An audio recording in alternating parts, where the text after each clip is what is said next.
sake hold the tongue.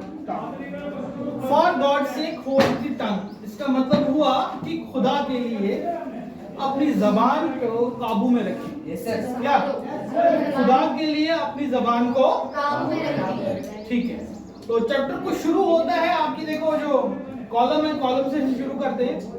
There are many evils prevalent among people who adversely affect their lives. One such common evil is backbiting.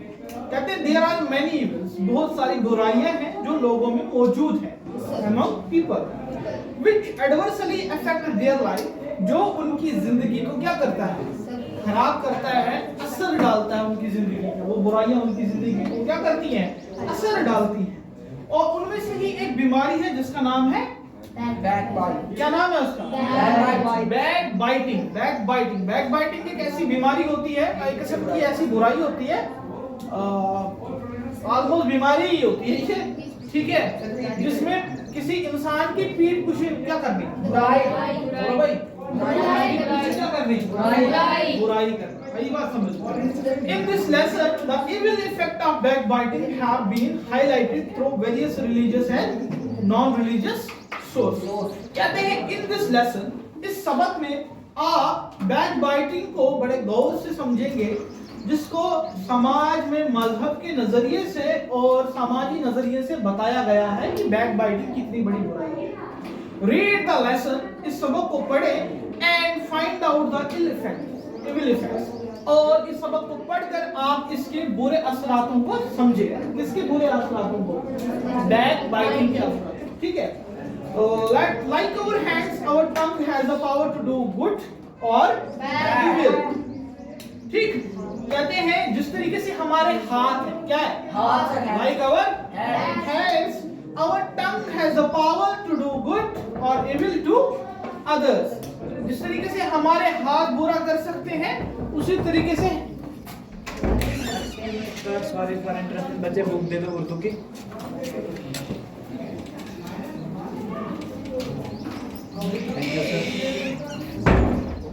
So start करते हैं दोबारा से।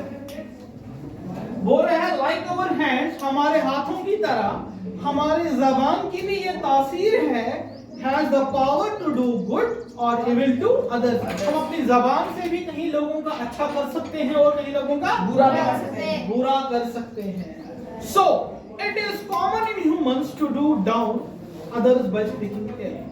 इसलिए ये आम है। कॉमन क्या होता है? आम है कि इंसान जो है दूसरों को नीचा कर देता है। नीचा मतलब नीचा दिखाता है अपनी जबान से। किससे? कुछ लोग क्या करते हैं, किसी इंसान को बुरा भला कहते हैं और बुरा भला कहने से उनका मुराद होता है दूसरे इंसान को शो करना, लो, मतलब उसको नीचा दिखाना। ठीक है, क्या दिखाना? उनके बारे में बुरा कहना, speaking ill of them behind their back, उनके पीठ पीछे, उनके दूसरे इंसान के लिए बुरा भला कहना, उसको नीचा शो करना।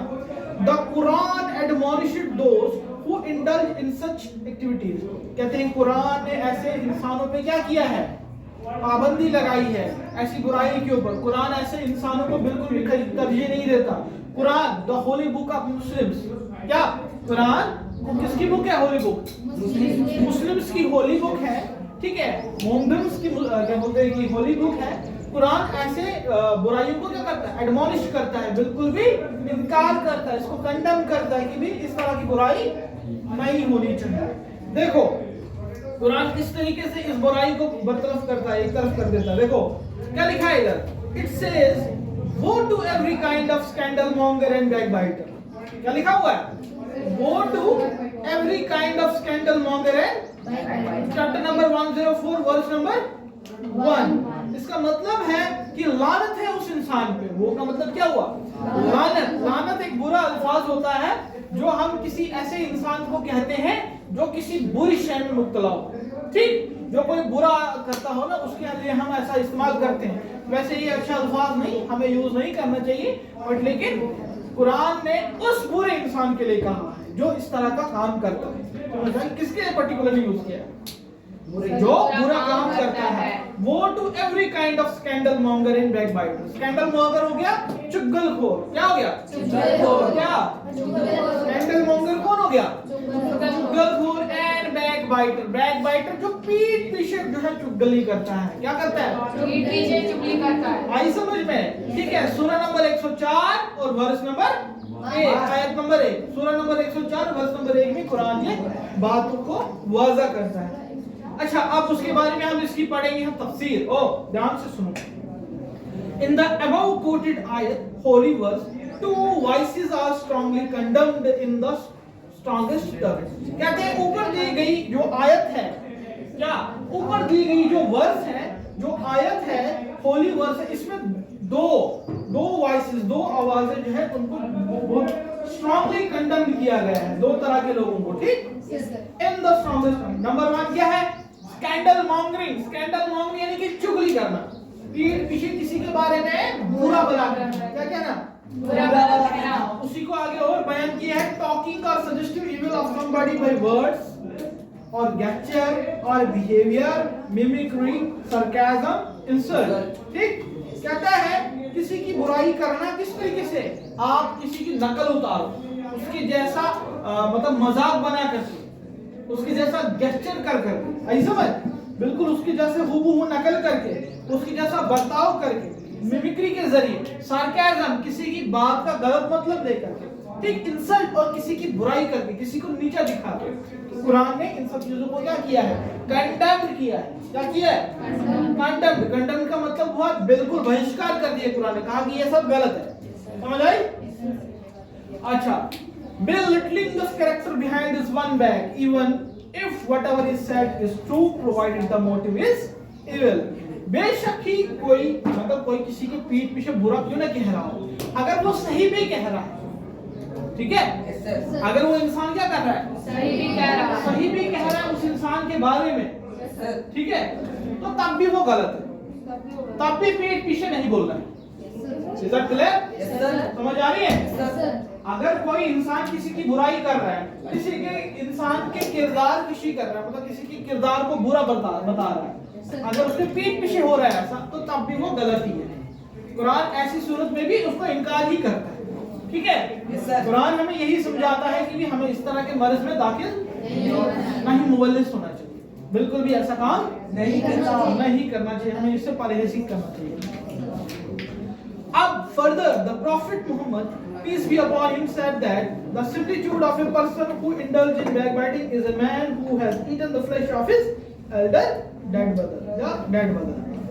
कहते हैं और मजीद अगर बयान करें, कहते हैं प्रॉफिट मोहम्मद सल्लल्लाहु अलैहि वसल्लम यानी कि रसूल खुदा सल्लल्लाहु अलैहि वसल्लम, उनका भी ये फरमान है, उन्होंने बताया कि भाई एक आदमी जो इस तरह के मर्ज में क्या हो, मुवल्लिस हो, इस तरह के मर्ज में दाखिल हो, जो ऐसी बुरी हरकतें करता होगा, इस तरह के बुरे काम करता होगा, उसकी औकात उतनी है जितने की एक इंसान अपने मुर्दा भाई का गोश्त खाए।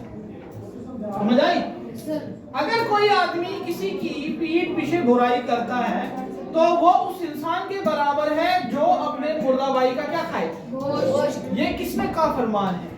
ये रसूल खुदा सल्लल्लाहु अलैहि वसल्लम, ठीक है, वो उन शख्सियत का ये फरमान है जो आखिरी नबी है। उन्होंने कहा है कि पीठ पीछे किसी की बुराई नहीं करनी चाहिए। उन्होंने फरमाया कि जो किसी की पीठ पीछे बुराई करता है उस इंसान की सिफत बिल्कुल उसकी जैसी है जो अपने मुर्दा भाई का गोश्त खाए। आई समझ में? रिपोर्टेड इन सही मुस्लिम। इस बयान को और दुरुस्त करके सही मुस्लिम में इसको दाखिल किया रिपोर्ट। अच्छा, आगे क्या बता रहा है देखो। इट इज रिपोर्टेड बाय हजरत इब्न हमीद रदी अल्लाहु ताला अन्हु, ठीक है, that he had one asked the beloved prophet peace be upon him to give him a prayer for reciting। कहते हैं कि हजरत इब्न हमीद रदी अल्लाह ताला फरमाते हैं, क्या हजरत इब्न हमीद, क्या नाम है इनका? ठीक है, हजरत इब्न हमीद वो फरमाते हैं कि उन्होंने एक दफा नबी अकरम सल्लल्लाहु अलैहि वसल्लम यानी कि रसूल खुदा, ठीक है, सल्लल्लाहु अलैहि वसल्लम से क्या गुजारिश की, कहा कि द बिलवड प्रॉफिट, मेरे प्यारे क्या बोलते कि मोहम्मद सल्लल्लाहु अलैहि वसल्लम पीस बी अपॉन हिम, आप पे दरूद और सलाम, to give him a prayer for reciting, कि उन्हें कोई ऐसी दुआ बताए, क्या करें? दुआ ऐसी कोई दुआ बताए। हजरत इब्ने हमीद फरमाते हैं नबी सल्लल्लाहु अलैहि वसल्लम से मुझे कोई ऐसी क्या बताए, दुआ बताए, ठीक है। द प्रॉफिट सल्लल्लाहु अलैहि वसल्लम catch hold of his hand and suggested this. और इस पे क्या हुआ, हजरत मोहम्मद सल्लल्लाहु अलैहि वसल्लम ने बातें नहीं, हजरत मोहम्मद सल्लल्लाहु अलैहि वसल्लम ने हजरत इब्ने हमीद का हाथ यूं पकड़ा, कैसे, लाइक दिस, इस तरह हाथ में हाथ दिया, पकड़ा, और उसके बाद उन्होंने एक अरबी में उनको एक दुआ सिखाई। क्या सिखाई? दुआ सिखाई। सीधा बैठो मुस्कान, सर पिछला लुक स्ट्रेट, नहीं सुनाई देगा, आगे देखो आप बुक की तरफ। उन्होंने फरमाया, O Allah, I seek refuge in the form the evil of ear, eyes, heart and tongue. उन्होंने अरबी में सिखाया कि ए अल्लाह, मैं पनाह मांगता उन बुराइयों से जो कान से होती हैं, जो आंख से होती हैं, जो दिल में किसी का कोई बुरा रखे या जबान से होती है, ठीक है। उस अरबी का क्या माने, उस अरबी का ये माने है कि अल्लाह मैं पनाह मांगता हूँ आंख से, कान से, जबान से और दिल से होने वाली बुराइयों से, ठीक है। ये दुआ नबी अकरम सल्लल्लाहु अलैहि वसल्लम ने हजरत इब्ने हमीद रज़ियल्लाहु अन्हु को बताई थी, ठीक है। और ये जो है इस बात का जिक्र है तिर्मिजी में, इसमें तिर्मिजी और सहीह मुस्लिम, ये दोनों की दोनों जो है रिलीजियस बुक्स है। क्या है? रिलीजियस रेफरेंस बुक्स है, रिलीजियस रेफरेंस बुक्स है जो मुस्लिम्स यूज करते हैं डिफरेंट चीजों के लिए। आई समझ में? जिसमें हमें क्या हिदायत मिलती है कि हमें किस तरीके से आगे किसी भी मसले को हल करना। समझ आई? ओके, अब आगे बढ़ेंगे। However, it is not only Islam which denounce backbiting, but all the religions. ध्यान दो, कहाँ पढ़ा रहा हूँ मैं? However, हालांकि ना ही सिर्फ इस्लाम, इस्लाम यानी कि मुस्लिम्स का रिलीजन, समझ आ रही है? ना सिर्फ इस्लाम which denounce backbiting, जो backbiting को क्या करता है? डिनाउंस करता है। क्या डिनाउंस का मतलब क्या होता है? जो मतलब रोकता है, इस बात समझ में आए। बट ऑल द रिलीजन, लेकिन सारे मजहब, क्या सारे मजहब इस बात से हमें रोकते हैं, ठीक। In the word also denounce, ठीक है। For instance the Bible says, मिसाल के तौर पर जो ईसाइयों की धार्मिक किताब है, ईसाई समझते हो, क्रिश्चियन समझ आई, उनकी भी जो है होली बुक है, उसको क्या बोलते हैं? क्या बोलते हैं? बाइबल क्या कहती है? सुनो भाई, For we all stumble in many ways, and if anyone does not stumble in what he says, he is the perfect man, able to bridle his whole body. कहते हैं, बाइबल कहती है हम सब लड़खड़ाते हैं। क्या स्टम्बल क्या होता है? लड़खड़ाना। क्या होता है? For we all stumble in, हम सब जो है कहीं ना किसी तरीके से क्या होते हैं? कभी ना कभी लड़खड़ाते हैं। क्या लड़खड़ाते हैं? And if anybody does not stumble, अगर कोई शख्स जो लड़खड़ाए ना, in what he says, जो वो बोल रहा है, he is a perfect man, उसको हम कहेंगे कि वो थोड़ा सही इंसान है और वो अपने सही होने की वजह से अपने पूरे जिस्म पे काबू पा सकता है। ये जो है बाइबल की जेम्स की, ठीक है, चैप्टर नंबर जेम्स के चैप्टर में लिखा हुआ है। किसके? ठीक है, मैं इसका एग्जैक्ट नहीं बता सकता कि 3:2 का इसमें रेशो जैसा बनाया हुआ है, पर लेकिन चैप्टर का नाम क्या है? जेम्स। क्या नाम है चैप्टर का? नाम क्या है? जेम्स चैप्टर में इस बात को कोट किया गया है कि वो इंसान जो अपनी जबान से ना लड़खड़ाता हो, अपनी जबान से ना लड़खड़ाता हो, वो अपने जिस्म पे काबू रख सकता है, वो अपनी कैफियत पे काबू रख सकता है, वो अपनी जबान पे भी काबू। तो कहीं ना कहीं ये भी इशारा इसी बात की तरफ कर रहा है कि भी हमें अपने आप पर क्या रखना है? पूरा काबू रखना है कि हम कोई बुराई ना करें। ठीक, अब करते हैं बात द गीता, मतलब गीता का होली बुक ऑफ हिंदू, या मतलब नॉन मुस्लिम्स की बात कर रहे हैं। ठीक है, द गीता क्या कहती है? Gita is a religious book of Hindu. देखो गीता भी यही कहती है, फ्रीडम फ्रॉम फियर, कि भाई मैं आजादी चाहता हूँ। गीता कहती है कि आजादी हासिल करो किससे?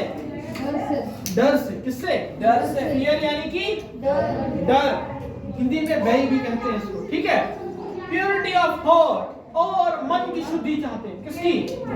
मन की शुद्धि चाहते हैं, प्योरिटी ऑफ थॉट चाहते हैं, perseverance in pursuit of knowledge, और लगातार जो है इल्म को हासिल करने की ताकत दिल में बनी रहे। क्या क्या जो ज्ञान की इच्छा है हमारे अंदर वो जिंदा रहे। अगर किसी इंसान के अंदर ज्ञान की इच्छा ही मर जाए तो वो कुछ भी पढ़ नहीं सकता और ना ही वो कोई नई बात सीख सकता है, ठीक है। लेकिन अगर किसी इंसान के अंदर ज्ञान की इच्छा जिंदा रहे तो वो कुछ ना कुछ नया सीखता ही रहता है, उसकी क्यूरियोसिटी रहती है। अच्छा, from the freedom of backbiting, और उसमें आगे मजीद गीता ये भी कहती है कि मैं आजादी, ठीक है, यहाँ पे इस तरह की प्रार्थना वहाँ पे कोट की गई है कि कह रहा है कि भाई फ्रीडम फ्रॉम बैकबाइटिंग, कि भाई ये जो लत है पीठ पीछे बोलने की किसी के, इससे मुझे आजादी दो, ठीक है, कि भाई इससे मुझे छुटकारा, इससे मुझे पनाह मिल जाए कि मैं इस तरह की बुराई ना करूं। तो कहीं ना कहीं गीता भी इसी की तरफ जोर देती है। कंपैशन फॉर ऑल बीइंग्स, ठीक है, तमाम जितने दुनिया में भी मखलूकात हैं उन सब के साथ क्या मिलजुल कर रहो, हर एक के लिए अच्छा ही बोलती है। कौन? गीता कहती है तमाम लिविंग बीइंग्स जितने भी हैं, जितने भी मखलूकात हैं, जितने भी लिविंग क्रिएचर्स हैं, उन सब की खुशहाली चाहती है। कौन? गीता। आई बात समझ, freedom from ever eyes are is who is born to God like endowment or instrument right, ठीक है। और उसके बाद क्या बात कर रहे हैं, बोलता है कि भाई बुराई से, ठीक है, जबान की बुराई से, किससे? जबान की बुराई से आजादी चाहता है, ठीक। और वो कहता है कि उस इंसान की तरह हो जाओ, ठीक है, जो किसी देवता के जैसा हो। किसके जैसा? देवता जैसी खासियत हो। किसकी? देवता गॉड लाइक एंडोमेंट, ठीक है। कॉन्स्टिलेशन मतलब कि अपने आप की, जैसे कुछ लोग होते हैं ना जो अपने आप में ही ज्यादा खुद को ही समझते हैं, ईगोइस्टिक हो जाते हैं, उनको घमंड हो जाता है, उनको प्राइड हो जाता है अपने आप के ऊपर। गीता कहती है कि तकब्बुर से, घमंड से निजात। किससे? तकब्बुर से, घमंड से क्या मिले? निजात मिले, ठीक है। अपने आप की बढ़तरी में ही कहीं इंसान न खो जाए, बल्कि इंसान जो है सबको यकसा सलूक के साथ इज्जत दे। आई बात समझ में? इंसान जो है किसी की बुराई ना करे, ना पीठ पीछे बुराई करे, ना ही सामने बुराई करे, ठीक। और iris who is born to demonic endowment, ठीक। अच्छा, उसके बाद ये लिखा है चैप्टर नंबर 16 में गीता के, लाइकवाइज द गुरु ग्रंथ साहिब। फिर उसके बाद एक और जो है रिलीजियस बुक है जिसका नाम क्या है? Guru Granth Sahib is the religious book of Sikhs. वो क्या कहता है देखो, the surrenderer carries the great burden of sins, without payment he carries though. कहते हैं कि जो भी क्या होता है पापी समझते हो, जो गुनहगार इंसान होता है, जो अपनी जबान से बुराई करता है, जो अपने हाथों से बुराई करता है, जो किसी भी तरह से बुराई करता है, वो बिल्कुल वैसा है कि वो अपने गुनाहों का बोझ उठाए हुए है और बगैर किसी मजदूरी के, बगैर किसी मजदूरी के, और बिल्कुल ऐसे है जैसे उसके पर बहुत सारा बोझ है।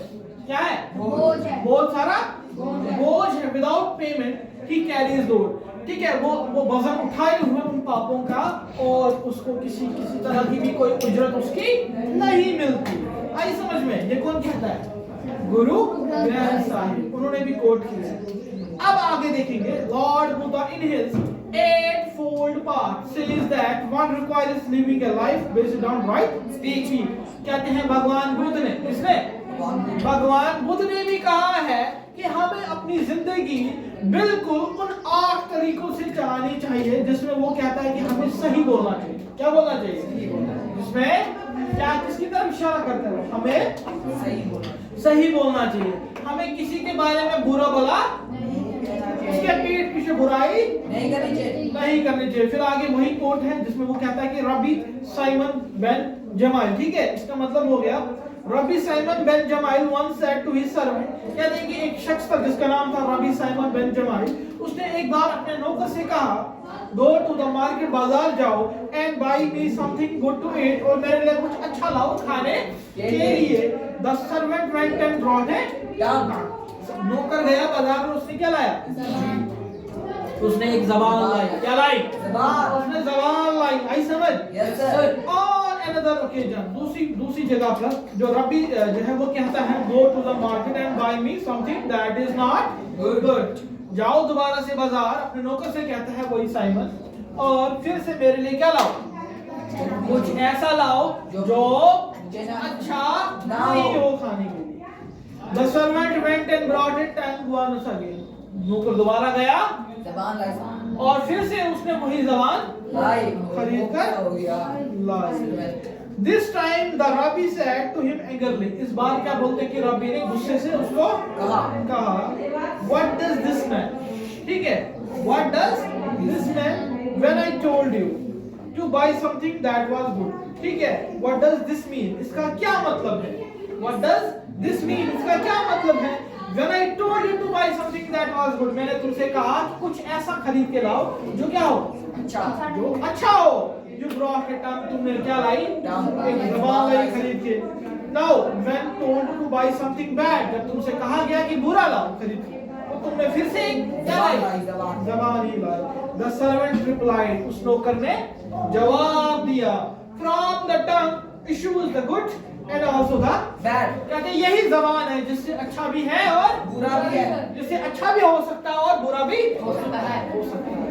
तो सर्वेंट का जवाब क्या था, ये जबान ही है इंसान की जिससे अच्छा भी हो सकता है और बुरा भी हो सकता है। There is nothing better than a good tongue. कहते हैं अच्छी जबान से बेहतर कुछ भी नहीं है and nothing worse than an evil one. और बुरी जबान से बुरा भी कुछ नहीं है। तो ये उस नौकर का जवाब था, किसको, रबी साइमन का। ठीक है, रबी साइमन जवाली का। ठीक, आगे और मजीद पढ़ेंगे, आगे क्या लिखा हुआ देखो।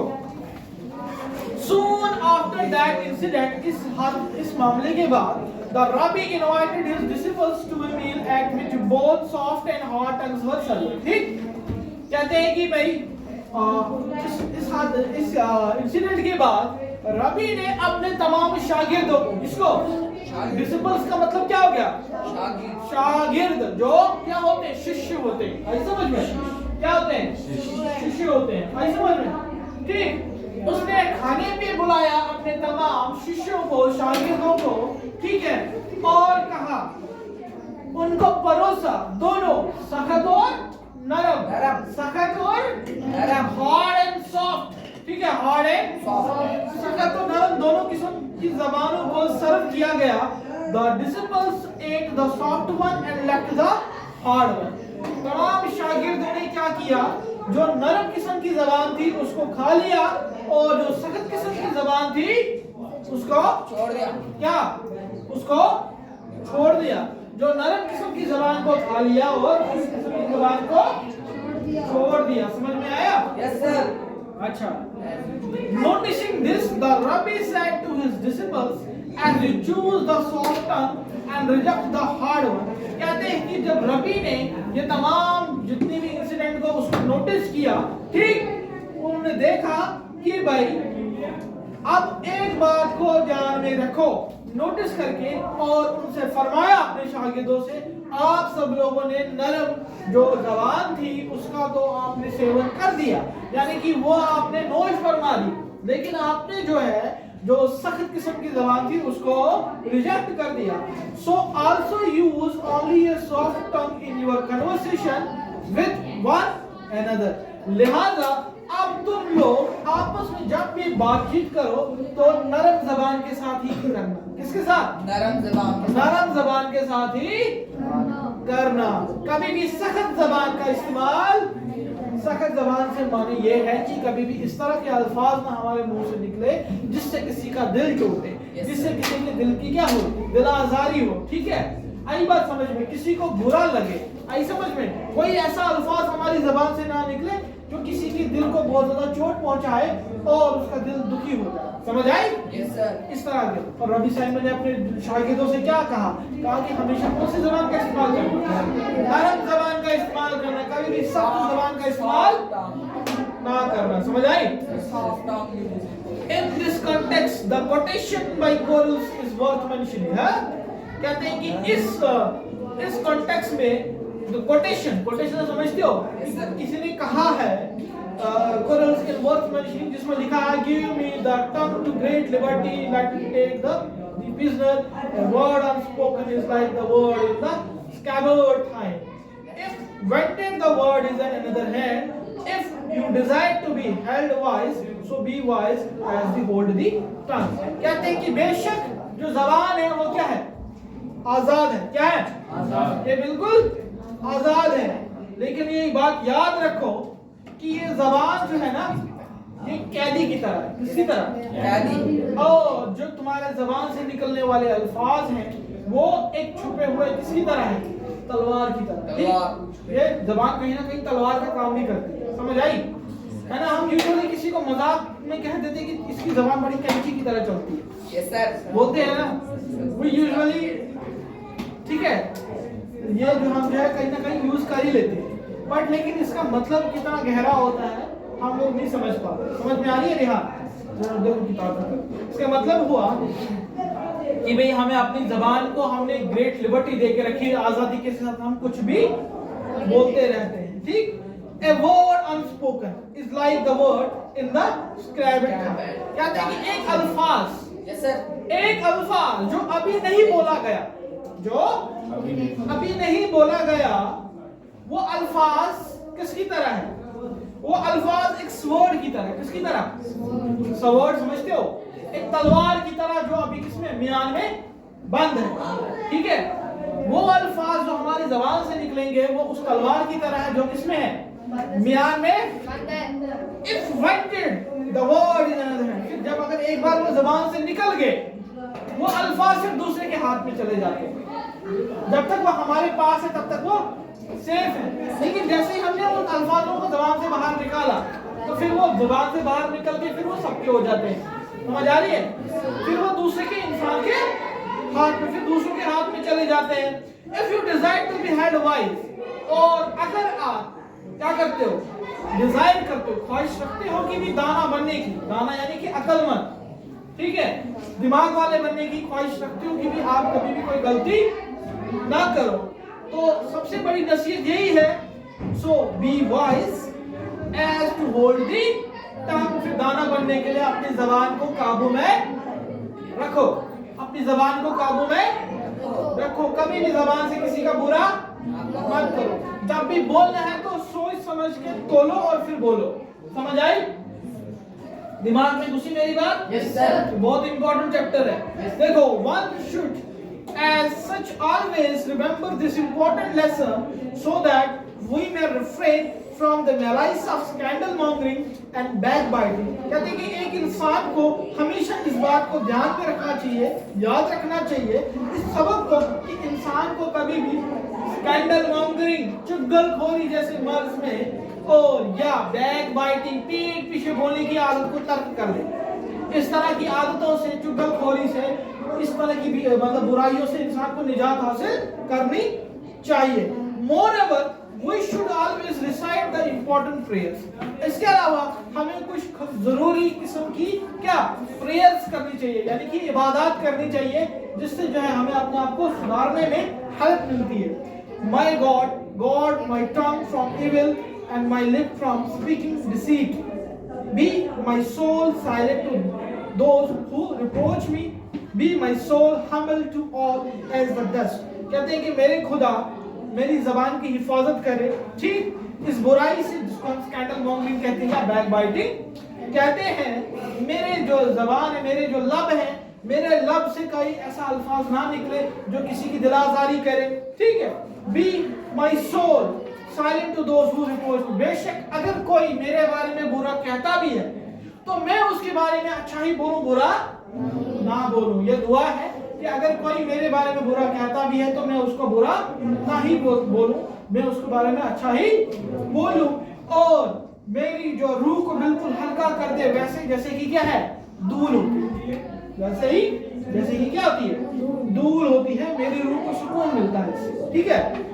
तो दिस वाज योर चैप्टर, और नीचे लिखा है आमीन। आमीन यानी कि ये दुआ है, ये अरबिक दुआ है, इसका इंग्लिश ट्रांसलेशन लिखा है, समझ आई? ठीक है, ओके। ये चैप्टर अब इसी के साथ खत्म होता है। आगे फिर लिखा है ग्लॉसरी। ग्लॉसरी यानी कि आपको इंपॉर्टेंट डी का मतलब हुआ ओल्ड यूज यूर, थी का मतलब वो old use you use to when speaking to one person, scabbard one long thin covered for the blade of a sword, thine का मतलब हो गया यूअर, रू डाउन का मतलब होगा बिलिटल और ह्यूमिलेट समवन, किसी को ह्यूमिलेट करना, ठीक है। ये अब आप खुद से करोगे, ठीक है। अब इसके क्वेश्चन आंसर देखते हैं।